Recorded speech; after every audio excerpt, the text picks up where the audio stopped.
Get in the know. Non-stop Vikings talk. It's Purple Daily on Score North and ScoreNorth.com. Purple Daily, presented by Surly Brewing Company. I think we're to the point in the season where you really got to take a long look at what you've put on tape, schematically, tendencies. How can we maybe tweak and adjust our schemes to try to take advantage of some of the things we put on tape and maybe things people are game planning against us, while still staying true to kind of who we want to be at our core and really highlighting and trying to put some of our playmakers in positions to have critical impacts on the games in those critical downs. There he is. I mean, I don't even know. Football. He's just kind of speaking in generalities, and I'm like, yes, where's a wall? Let me run through it. Point me to the bricks. I am officially a Kevin O'Connell stan. I stan for Kevin O'Connell. Why not? He's done a great job. He's done a fantastic job until things go wrong, and if they do, then I'm just going to turn like I do on the rest of these coaches. I'm seeing more and more TikToks of women in Minnesota sports doing like the Taylor Swift song when Kevin O'Connell comes on, and they're just like enamored by the look of Kevin O'Connell. Like he's a good-looking, handsome man, and coaching a good football team. He's a handsome, confident, smart man. Good two-way guy there. Yeah, he would be in. He'd be in the top 5, right? Because I mean, I think smart coaches, and we already did those rankings, didn't we? You did those rankings once. Yeah. I think he'd be top 5. Yeah. Speaking of smart, handsome, confident men, this is Purple Daily, daily Vikings entertainment, where we just want the Vikings to win a Super Bowl before we die. The show is presented in part by our friends at TCL. Redefine creativity with the TCL 30V 5G smartphone. Enjoy blazing fast 5G speed, an AI-powered 50-megapixel triple camera system, ultra-realistic and true-to-life visuals powered by NextVision, and booming sound from the dual speakers. Learn more at TCL.com. We will get into ranking things. A lot of rankings today. It's a pecking order Tuesday. We're taking the Mackey and Judd pecking order and moving it into Purple Daily because we have to talk about some other things on Mackey and Judd. So I'm going to give you the top 10 Vikings players, 27 and younger, and then we will also do our customary Tuesday pigskin pecking order of the top 10 NFL teams. All right. I saw Judd getting into some Surly's last night at our Park Tavern gathering. Oh, yes, which was fun to meet some of the listeners and viewers of Purple Daily and Mackey and Judd. Absolutely. And you know what? Here's the great thing. If I have to put together a ranking list of my favorite Surly Brewing products, I'm going to start with Furious, then I'm going to go Logic Bomb, and then I got to go 3 before I die. But after that, the great fun is in trying them all to decide who goes 4 through 10, and that's the great thing. You can't really go wrong. And if you try any of the Surly products, you will find the exact same thing. So give them a try, and then as we always say, show us your cans. On Twitter, I'm at JZolgad, at Score North. We always love to see what Surly product you are sipping on, so enjoy it as much as we do. Yeah, show us your cans on Twitter. I spent some time. This sort of came about. I was just thinking during the mini bye week here for the Vikings. I was thinking about this season, but sort of beyond this season, and are the Vikings set up for? Is this kind of a random pop-up year because the NFC is down? Are they really ready to walk into a contending window of multiple years? How many really good players do they have that are young? What does their core look like? And so with that setup, gentlemen, I bring to you the pecking order. The top 10 Vikings players, 27 and under, according to your Purple Daily CEO, your Vikings Twitter CEO. Graphics. Mm-hmm, graphics. Look at the graphics package here, okay? Yes, this is very important. Our graphics team was up all night putting this together. Yes. Just for you guys, the loyal Purple Daily audience on YouTube. God bless those interns. They're just grinding for us behind the scenes. It's incredible. All right. I think this is going to work. I hope this unveils the 10th one first. All right, interns. Oh, it is. Look at this. All right. The best Vikings 27 and younger. We'll start with number I'll give you a couple honorable mentions first before we get to number 10. I'll give you 5 honorable mentions. All right. Or maybe I should not. I'm going to save the honorable mention. We can talk about the honorable mentions after because there's some names that could go either way. Okay. So we'll just give you the 10, then we can do honorable mentions later. Number 10, Garrett Bradbury. I don't think he would have made this list at any point the last couple of years, even though he would have qualified age-wise. But Pro Football Focus has him as one of the 10 best centers in the NFL. He has given up quite a few pressures, but mild pressures, as we talked about, I think, on yesterday's show. And if you're looking for a great breakdown of one of Garrett Bradbury's best moments and best pass protection plays of the season, 45 minutes into the Trenches with Boone episode, and the visual is on YouTube. You can listen to him break it down, too, on the audio version of the podcast. But there was a play, and it wound up being just an incomplete pass, but there was a play where Bradbury starts off sliding to his left, protection sliding to his left. So he's helping Ezra Cleveland on an edge rusher. Or maybe it was an interior defensive lineman. But the Patriots schemed up essentially to take Bradbury to the left and to take Ed Ingram to the right to open up the A gap wide open for a blitzing safety. Just straight up the chute. Bradbury sees it at the last second. That's right. Immediately slides to his right and basically hip checks this dude into oblivion and gives Kirk an extra second to throw the ball. So there's been some moments with Garrett Bradbury this year where he has looked really, really good. Boone does a better job breaking this down than I ever could. But he is one of the Vikings' 10 best players, 27 and younger, Judd. And yet I think I think there's a very good chance that he won't be back, because I think my question is this. What's it going to take to sign him, and what will the Vikings pay? So like there's definitely contractual decisions on guys like Jefferson that are going to have to be made. And so I would not be surprised if Bradbury, probably a little bit offended, and at the same time playing better because they didn't pick up his, and rightfully so for the Vikings, fifth-year option. I would not be surprised if he does not return, but that does not mean he can't be replaced, too, by a good young player, perhaps from the draft, who doesn't get taken in the first round, Phil. Yeah. He is emerging into the guy that you wanted him to be all along, right? It's just kind of too bad that it took until year 4. Amen. So, all right, number 9. I think one of the 2 best kick returners, Cordero Patterson, at age 30 or whatever, is still, he has the most kick return touchdowns in NFL history. But Kene Nwangwu is averaging just under 30 yards per return since he started returning kicks last year, and has 3 return touchdowns in a year and a half. Wow. And I maybe there's a way they can mix him into the offense at some point. I think they probably would have by now if they trusted him to do so. But they might have the best young kick returner. Marginalized position, I know, compared to like 20 or 30 years ago, but Kene Nwangwu is dangerous and can strike. Just 7 offensive snaps this year for Kene. Last year he played in 29, which was only 4% of the offensive snaps. But he's not drawing in as much as on offense as I would like to see. But that being said, this offense, I don't think Nwangwu is the missing ingredient that takes the Vikings offense right now from 9th to 1st. He's a great kick returner. And I'm sure he'll factor in maybe if Alexander Madison leaves just from depth chart organizationally. But I would like to see more on offense, but he's a weapon on special teams. You don't see many of those guys.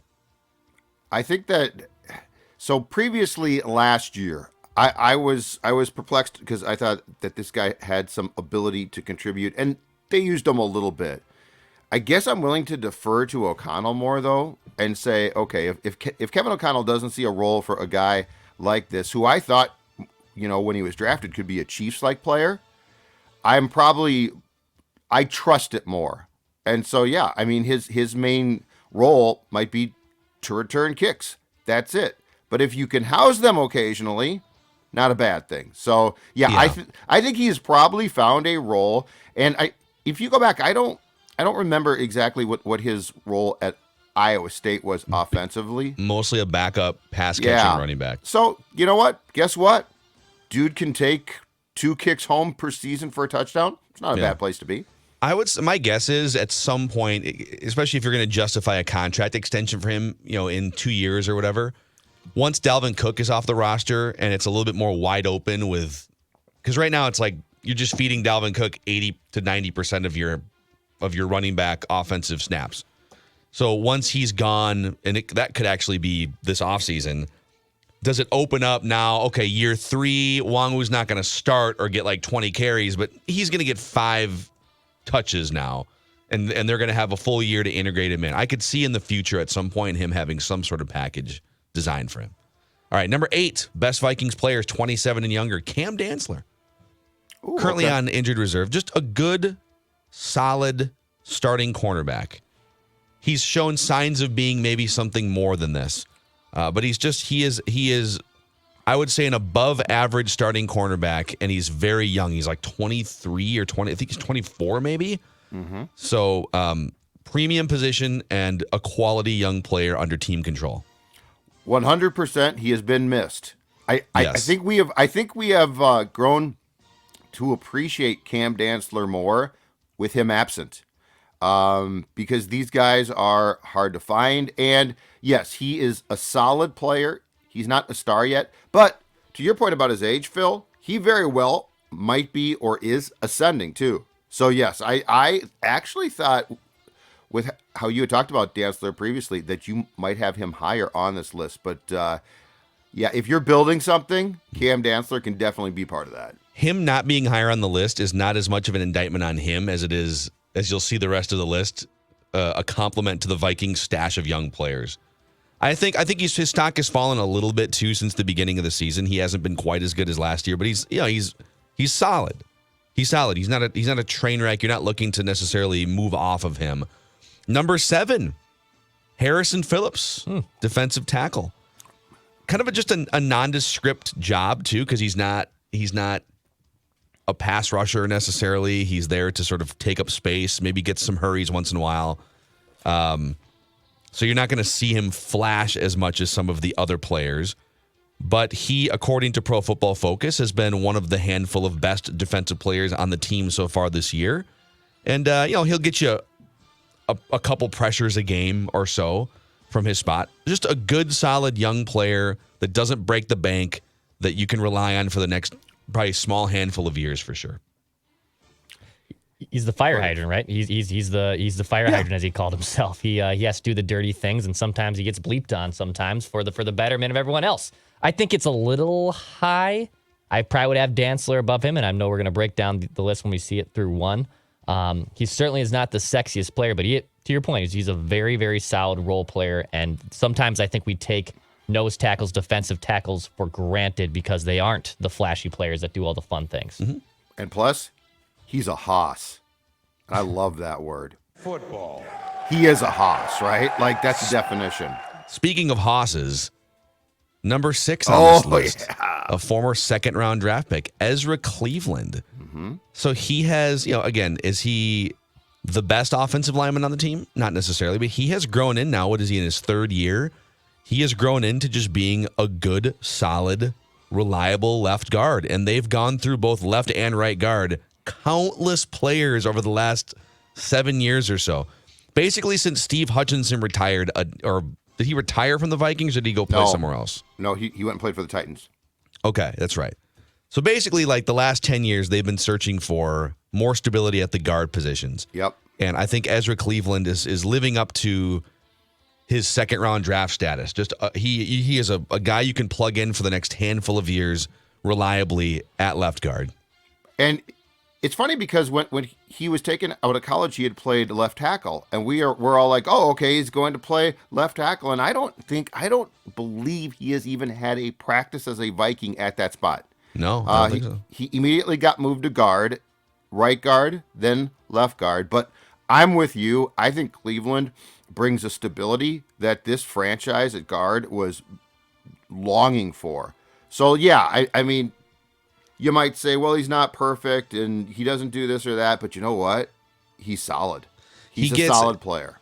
He's a little Jekyll and Hyde as a run blocker versus a pass blocker. So he has allowed the 3rd most pressures of any guard in the league. Only 3 sacks. So they've managed. So he still has work to do as a pass protector, but he is also, according to Pro Football Focus, he is the 5th best run blocking guard in the entire league. He is a road grader, and part of it's because he's a tackle that they've moved to guard, but he's nimble enough. Yep. And so he just sort of swallows guys up on the left side. And with him and Christian Darrisaw manning the left side, it's never a bad idea to call a run play to the left. Road graders taking on hosses. Think about that for a second. All right, number 5, Dalvin Cook he's 27 years old exactly. So he is still on this list. Feels That's what like his birth date says. He's an old 27 because he's been through a lot in his career injury wise. Yes.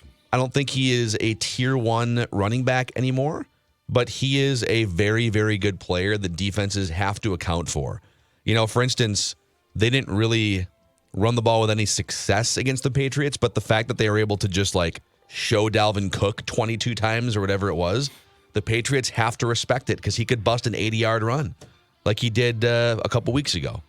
So Dalvin is still 5th on this list of best Vikings 27 and under. This is the first guy on your list, though, where I don't see a future here. So, Bradbury might not come back, but 6 through 9 is definitely guys that are going to be here and contribute in 2023 and almost certainly beyond. We get to Dalvin, and yes, the date of birth says that he belongs on this list, but I think this is more the end for him as a Viking than than he's going to contribute, in 2023 or 24. Yeah, if we're looking at a 3 to 5 year window of these are the guys that are going to play their primes as a Viking. I think Dalvin's prime he's coming down because he's a running back too. Yeah, running backs kind of peak when they're 24 years old, and then you're just praying for health after that. Mm-hmm. Okay, number 4, TJ Hockenson. Yeah, he just turned 25 years old at the beginning of training camp. Basically, he looks older to me. He does look like he's about 42. Yeah, he looks like he's been on the farm all day in Iowa. But he was, I believe, 21 when he was drafted, and now he's just sort of emerging into his prime. And sometimes tight ends, if you look at other top tight ends, it takes tight ends maybe 2 or 3 years sometimes. It's hard for tight ends to just break into the league and be 1,000-yard guys. And so I think he is still ascending into his prime going forward, and I would expect a contract extension because he only has 1 year left on his 5-year rookie scale deal. Yep. But he is going to be a weapon in this offense if they extend him, probably for the next 5 years. And I think that trade is going to continue to be a really good trade. I love that trade, and I am still amazed that the Lions traded a guy with his potential and his in-progress talent too. Yep. He's on pace for, between 900 and 1,000 yards. He's on pace he's only 15 catches away from tying his personal career high with a month and a half of games. So he's going to look back and have records across the board for his own productivity. Number 3, one of the best right tackles in the NFL, Brian O'Neill, is still relatively young and probably has a good 3 or 4 years of prime left. That was a Spielman. So Rick did some, in retrospect now, good things, probably more towards the end, offensive line-wise. If you guys recall, when Brian O'Neill was selected, we're all like, what are you doing? Who? And I believe, if I'm not mistaken, the draft experts also sort of question this. That has turned out to be a great draft pick. Yeah. So kudos to Rick on that. Brian O'Neill, if you pull up let's see here, there's how many qualified tackles this season? 84 qualified offensive tackles this season. And Brian O'Neill is the 11th highest graded tackle in the NFL, offensive tackle. Pretty damn good. Yes. That's kind of where he's been the last 2 or 3 years. And he's equally good as a run blocker and a pass protector. And that brings us to number 2. Mm-hmm. Yep. Brian O'Neill is not even the best tackle on his team.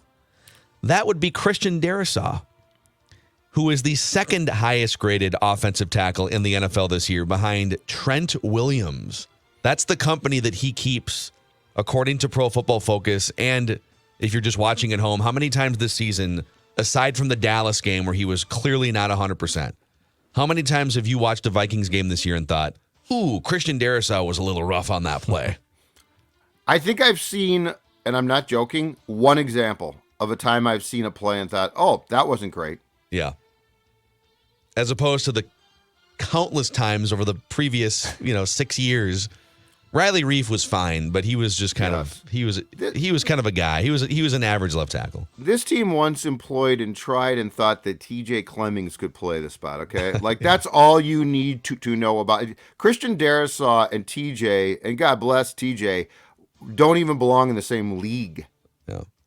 And obviously, we get to number one, the best Vikings player, 27 years old or younger, the best wide receiver in the NFL, Justin Jefferson. Not a whole lot more needs to be said, other than back up the Brinks truck, give him a blank check already signed by Kwesi and Ziggy and whoever else needs to sign the check, and just say, put in whatever you think is fair. Just write an amount, sign it. We won't even look at it. Just write a number of years, a dollar amount. It'll all be guaranteed, and then we'll shake hands, and you'll be a Viking for life. Hey, Brzezinski, make this work. Okay. Yeah, no problem, man. No problem at all. So Justin Jefferson, Christian Darrisaw, Brian O'Neill, TJ Hockenson, Dalvin Cook, Ezra Cleveland, Harrison Phillips, Cam Dantzler, Kene Nwangwu, and Garrett Bradbury. Those are your 10 best Vikings players, 27 years old and younger. I'll give you a few honorable mentions here. Alex Madison is still young enough. I don't think he's a free agent after the year, so I don't think there's much of a future. I don't think they're going to give him big money.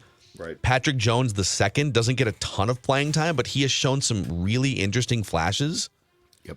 DJ Wanham, I don't think DJ Wanham is like a future Pro Bowler or anything, but he's just a good, solid depth defensive lineman.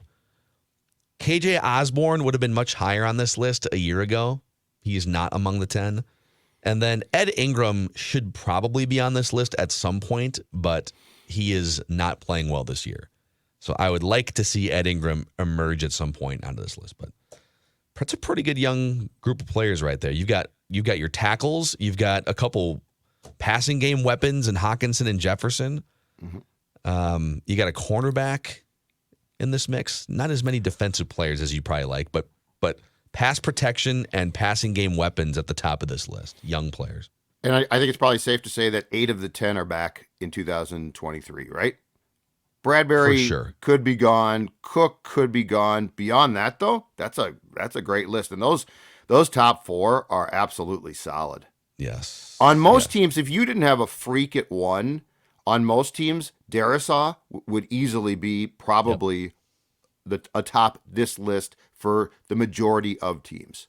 Yeah. Well, when Kwesi was hired and we were kind of going through, the analytical philosophy of just like the importance of each position and how teams that spend big money on linebackers and safeties and running backs, like the Vikings kind of have, are putting themselves in a tougher position to find left tackles or edge rushers or cornerbacks, right? And so to look at this list and see if I personally think quarterback, left tackle, I think wide receiver in today's NFL, just having guys that can make huge plays down the field, I think that's in the top 3 to 5 positions. And then edge rusher and cornerback. So, or let's just say pass catchers in general, not just wide receivers. So on this list, you've got in your top 4, you've got 2 pass catchers and 2 offensive tackles. Yeah. All under the age of 27. That's just a really good place to start when it comes to roster construction the next few years. And 3 of the 4 have yet to be paid too. So that's why you're going to have to clear some room. Yeah. Well, but from your point, that's why you clear room at running back, at safety. Yeah, Kendricks. Yeah. Yeah, exactly. It's not that if the choice is, man, we can give Dalvin Cook the rest of his contract, or we can, let's say, take a step towards signing Christian Darrisaw long term. That ain't going to be a real tough call. Yeah. Yep. So there you go. Let us know in the YouTube comment section, the Purple Daily YouTube channel. Do you agree, disagree? Would you shuffle this list? Would you pull someone off the list to add somebody? Let us know. And we are not done ranking things, because coming up next, it's the Pigskin pecking order. Where do the Vikings rank? We'll get to that here shortly. But first, Judd, let's tell the audience, this is a tough time of year for people looking to lose weight. You might need some guidance to make that happen, as you have shown for the last year and a half. Yes, and that guidance can come from one place.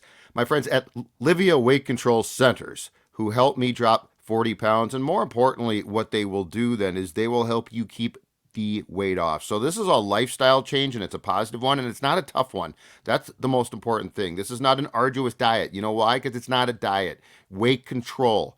And so if you're on the couch right now and you're thinking, man, here it's snowing and I'm gaining weight, and you know what? It's this simple. 855 go LIVEA or LIVEA Livea.com. Save 50% right now. So right now there is incentive. Beat the rush. Don't be a cliche and wait till January 1st. Do it right now. Save 50%. LIVEA Livea.com is how your weight loss journey starts. A shout out to our friends at Federated Mutual Insurance Company as well. So Federated is like having a great offensive line for your business. They're looking out on the horizon. They're there to protect you against risk. They're there to help you navigate the choppy, sometimes choppy waters of business. Of course, there's great highs as a business owner as well. And Federated, as a guiding hand, is there to help you through all of it. They've been around for over 100 years, 1904 to be exact, based in Owatonna, Minnesota. And it's just a wonderful company with amazing pillars and principles that they apply to your business. So check them out, federatedinsurance.com, where it's our business to protect yours. Okay, boys, time for the Pigskin pecking order here, where the three of us rank our top 10 teams in the NFL. We put them all together in an aggregate ranking here. So this is the Pigskin pecking order and where the Vikings rank according to the Purple Daily CEO, that would be me, the clickbait officer, Declan, and the chief beverage distribution officer, Judd Zolgett. We'll start with number 10. I'm sorry, number 1. Because the drama is more at the end. Yeah, it's more at the end. The Kansas City Chiefs. All right. They've been number 1 for a few weeks here on this list. Nothing really happened recently to bump them. You guys feel free to chime in here if you have any strong takes. Not yet. No, not yet. They're the best. Not yet. They're coming. Yeah. The Philadelphia Eagles. Oh, they're 2. Okay. Yep. It's not always pretty. Yep. So, Declan, you had the Eagles. Yeah, you had them 2. Had them 2. We all had them 2. We had them 2. The Miami Dolphins have climbed up to number 3. They're the second best team in the AFC. Yeah, they're easily, in my opinion, the second best team in the AFC. Or is it the Mike McD experience? That's right. No, because when Tua went out, see, it's the partnership, just like KOC and Kirky Chains. It's the partnership, because when Tua was out, guess what? The Dolphins, very ordinary. Lost to the Vikings at home. So, no, I think it's, again, you've got to work together. That's why this whole thing of fans being like, well, this guy or that. No. In this case, it's a quarterback-coach partnership. Yeah. So the Dolphins, number 3, explosive offense. But can they win games on the road in January is the big question. Well, it's been a while since we've tested that Dolphins car anywhere in the playoffs. So. Depends where they go, too. Yeah. I mean... Well, there's most of the places they would go are not going to be fun to play, right? Like if they go to Buffalo, even Kansas City can get weird. Baltimore, weather-wise. All right, the Cowboys are number 4 here. Okay. We've got. So Judd had the Cowboys 3rd. Dex had them 4. I had them 6. Not because I don't like them. I think they're very good, but I had a couple other teams ahead of them. So the Cowboys are 4. Okay. The Buffalo Bills down to 5 in our pecking order. I have them 3 still. I think they've gone through a rough patch, but I still have them 3. You guys both had them 6, so 5 is where we landed. Okay. The San Francisco 49ers what is going on? Are 6th. I didn't have them that high, I don't believe. Yeah, you did. You had them 5th. Oh, never mind. I had them real high. No, I'm very high. I also had them 5th. Declan had them 8th. Oh, that's what it is. Okay. Yeah. Oh, they're playing well. So you're out on the Niners, it sounds like. I'm not out. I'm not in. I'm not in on the Niners. I'm not in completely yet. How many more teams do they have to punch in the mouth for you to be in on the Niners? They probably would have to prove that they can blow out other teams. Well, they just beat they just beat a team 13-0. 13-0? Yeah. That defense scares me, dude. And they've got components on offense. I don't trust Jimmy G. All right. Well, the Vikings haven't blown anybody out, and you have the Vikings Correct. 3 spots above the Niners. Well, yeah, it's because I watch the Vikings every day, and I trust them more. Okay. That's my logic. And the Vikings are 7th here. Put a pin in that. We will circle back. Bengals at 8. Baltimore Ravens at 9. Tennessee Titans at 10. So that's the pecking order. Chiefs, Eagles, Dolphins, Cowboys, Bills in your top 5. Niners, Vikings, Bengals, Ravens, Titans round out the 10. And this is where we all have the Vikings. Declan has them as the 5th best team in the league.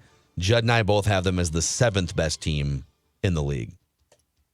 All right, go crazy. What are your thoughts? What's the self-evaluation here? Mine is this. I do have a bias towards Dallas right now because 2 weeks after that absolute beatdown here, I can't unsee it yet. It affects how I rank Dallas. It affects 100% how I ranked the Vikings. You lost by 37 points. I can't get past that yet. If you had lost by 14, I'd be like, okay, bad day. But that puts some fear, that puts some football fear in my heart when it comes to this team. So that's one thing. The other thing is, I know what Declan is saying about Garoppolo, but the Niners, when you watch them play, are so physical, and that defense is so good, and they do have offensive components that are scary. And you know what? This is the old thing too, you guys. There's a couple teams, and San Francisco is very much one that is emerging now. And this is where you emerge. This is where you go from, oh man, that team's sort of disappointing, to, oh, now they've won 4 consecutive games, to, oh my God, this team is really good. Yeah. The Vikings, to their credit, have been consistently successful in getting wins. But I think we are starting to see a little bit of separation as far as the teams that really pick up a head of steam on November 1st. And those teams can often be the most scary. That's okay. All right, I'm going to pick on Declan for a second. Go for it. You literally just ripped the Niners for not being able to blow anyone out. And you have the Vikings ahead of the Niners in your pecking order. Yep. Here are the Niners wins this season. 27-7 over Seattle. 24-9 over the Rams. 37-15 over Carolina. So that's 3 wins of 2 or 3 touchdown gaps. At the Rams, a 17-point win, 31-14. Then a close win over the Rams, or over the Chargers by 1 touchdown. They beat Arizona 38-10 on Monday Night Football, and then they beat New Orleans 13-0. They have 6 wins of 2 touchdowns or more of their 7 wins so far this year. They are almost exclusively blowing teams out so far this season. Yeah, but they've also lost a double-digit game to Atlanta. They only put up 13 against the Saints. They blow out a bad Cardinals team. I'm not buying this yet. I mean, they also, I know this was Trey Lance. They lost to the Bears in Week 1. I'm not buying in that a this hailstorm team, with Trey Lance though, and lost to a Russell Wilson-led team that can barely score 14 points. Okay, so I'm not. Yeah, and that might be peaking at the right time. I'm not denying that. I just am not buying all the stock. Miami this week, that'll be a fun game. That's going to be an awesome game for them. That might be one of the better games in the NFL schedule. We'll see it then. I just wanted to point out that they do indeed have several blowouts. So I think we can congrats on cross that off of blowing out the Saints. Great. The Vikings couldn't do it. Yeah. The Vikings couldn't blow out the Saints. No, Vikings haven't blown out anybody, have they? Beyond the Packers in Week 1, I guess. Point differential doesn't matter. Now I'm pivoting. Point differential means nothing. Okay, it doesn't mean anything. It's point fine. Differential, single-handedly one of the most important things in all sports. What you're talking about? So I have these 6 teams above the Vikings: Chiefs, yes; Eagles, yes. The Bills. I know the Vikings beat the Bills head to head. I don't think you can just do the head to head thing because it just gets very complicated very quickly. Yes. I think the Bills are a better team than the Vikings, but the Vikings prove that they can beat teams like the Bills on the road on that day. The Dolphins with Tua have not lost yet. So yes, I think the Niners for all the reasons I've mentioned, and then the Cowboys destroying the Vikings. So logically, I think there's a reason to put 6 teams above the Vikings, Judd. And you have the same kind of, we both have them 7th. The one team that I'm having problems deciding on are the Bills. Like, the Bills are good, and I know that, but when I watch them, I don't know. There's not that consistency there that I expected. Yeah. And so I wonder if they are going to be vulnerable, or I should say more vulnerable in the playoffs than I thought. But to be clear, the Chiefs look like a juggernaut. I mean, Chiefs are good. Man, are they fun to watch. and are they damn good? So. And Pat Mahomes I think his son was born today. So now we got the second Mahomes in like 20 years to just start dominating. Can't wait the till NFL that kid's as well. playing. I know, exactly. Let's get that kid playing before I die. Is Patrick Mahomes going to be more or less as the resident evaluator of how fatherhood affects and pregnancy affects your ability to play your sport? Is this going to be better or worse for him now that the child is born? Is he going to be distracted because he's not going to be sleeping? So here's the thing about him. No, here's the thing about him. He seems like a really even-keeled dude. And I will say this, just as far as a scouting report on the family, and you thought that you were being a smartass, and I'm going to give you an answer here. His brother is such a dunderhead, and he tries to take care of him and take him around to games. And that kid is always putting out some stupid TikTok and stuff, and it never phases Mahomes. I think he is a pretty calm, even keel, most important word I'm going to use here, or two words, singularly focused guy. So I think he'll be fine because I think the focus is there, and some people can do that and some can't. I think he'll be fine. I saw him just slamming beers in Minneapolis at the Final Four and at the Loon. So I mean, when the dude has his mindset on something, he's clearly with Kelce, he's right? all in with Travis Kelce. Yeah, it was God, I love hilarious. those two. I love those two together. They're a great time. They're a great pairing. What are other rankings saying about the Vikings? Let's go to 538, where they currently have the Chiefs, Cowboys, Eagles as their top three teams. Bills 4, 49ers 5, Vikings 6. With a greater than 99% chance to win the division at this point, and a 17% chance at the number one seed in the NFC, 6% chance to win the Super Bowl. If they beat the Jets, their Super Bowl percentage goes up to 8. Ooh. So go get it. Go get this win over the Jets. Jets are good, too. The Jets are legit. Yeah, they found a better quarterback, too. Which is huge. Be a problem. Bad timing for the Vikings, but hey, beat them anyway, as we always say. The playoff picture here, too. Let's go through this real quick.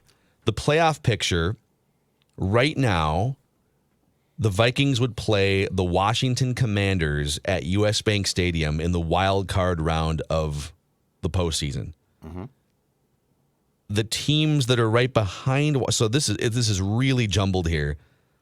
Because the Giants are a half game up on the Commanders. So your most likely opponents right now, I think the Niners are going to keep winning. So I don't think the Niners are going to be fighting for like a 9-8 record. They're probably going to win like 11 or 12 games at this point. Agreed. So you're going to be fighting for the Giants, the Commanders, the Seahawks, maybe the Falcons, maybe the Lions, but those are kind of the teams that you're likely to face in the first round if you hold at the 2 seed. Any of those teams scare you? Giants, Commanders, Seahawks, Falcons? Scare me? No, hell no. Bring them on. Bring them on. I mean, San Francisco scares me because I think they're damn good. Dallas scares me because they beat you by 37 points. But as far as that potential game goes at the 7th seed, no one scares me. And the South, I mean, the NFC South is just absolutely putrid. So zero scare factor. So it's basically as the NFC South. I mean, Tom Brady has flipped the switch in December before, so I wouldn't rule that out. But the Falcons at 5-7 are just a half game behind the Bucs at 5-6, and one of those teams is going to host a playoff game as the 4 seed. Yeah.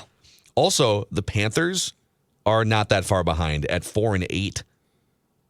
And so are the Saints at 4-8. So, like, none of those teams are really that out of it. You could get to 8 wins and probably host a playoff game pretty safely as the 4 seed in that division. Are they ever going to change that? Because it's my opinion that if you win your division, but you are below 500, that you should have to go play. If the wild card team is wins, I don't know, 11 games or something, 10 games. That you should not get a home game because you won a division that's terrible. Yeah. I don't get it. Yeah, I mean, I tend to agree. So would you just put a 500 mandate, or would you just rank the teams based on their record for playoff seeding? Like, would the Buccaneers then just be like the 7 seed? Yeah. Or would they just not get a home game in the first round? You'd have to kind of overhaul the whole thing. Yeah, it'd be kind of I think with 7 seeds now, you're going to have at least one team that we consider to be not good. I don't think that a team that gets in from a division, previously the East, now the South, should just be awarded a home game because you won your division as if you worked hard to be crappy. Yeah. Yeah, it'll be weird, but I don't know. It's going to be Tom Brady most likely. So, well, I'm not scared. Sleep on the Buccaneers at your own peril. Oh, they're an 8-win team. Well, he could come in and bleep up the whole bracket like he's done before. He could, but if you're the Vikings, win the damn game. Show me something. Yeah. A shout out to our friends at Prize Picks. If you like betting the over, Prize Picks is the easy way to play daily fantasy. You pick between 2 and 5 players and an over under on their projections. You can win up to 10 times on any entry. Any major sport too, so you can start to put together like a PGA, MMA, NFL thing on a weekend. You can even run, for instance, let's say the over on Cousins or something, and then I was gonna say the under on Cat, but he's not gonna play for a while. It's probably not gonna happen. Maybe it's the over on Luka who's the other guy? Luka Garza, right? He's the guy from Iowa. He's been killing it in Iowa. Great eyebrows. Hit the over on him at some point. Promo code NORTH and Prize Picks will match your first deposit up to $100. And you can help us by telling them via the promo code NORTH that we sent you over there. PrizePicks.com and the Prize Picks app. Also, the official pet food of Mackie and Judd and Purple Daily, specifically dog food in this case, is Nutrisource. The chicken and rice is, as you can see on the YouTube channel here, is Maya's favorite. Loves the training treats. And now the kombucha, sort of the broth stuff too. There's like 4 different products that she's just mainlining on a daily basis here, which is helping her with her digestion and gut health, Judd. Yes, and that, if you are watching us right now, is Stella. And Stella, she's not young. She's, about 12 or so. And so the gut health becomes incredibly important. But guess what? Nutrisource has helped a lot with that. The training treats. Today she got up, I'm not joking, 5:30 this morning and said, it's time to eat. I'm like, are you serious? Okay. Went downstairs because I know that she loves her Nutrisource so much that it's okay for me to get up at 5:30 to make sure that she's fed, because then she's happy. Your dog will be too. Amen. All right, tomorrow on Purple Daily, we make our weekly predictions, hold each other accountable, and don't forget, as always, Vikings Vent Line, the most fan-friendly interactive show in all of Minnesota sports, on the Purple Daily YouTube channel exclusively right after Vikings Jets on Sunday. Thanks for hanging out with us. We'll see you guys tomorrow.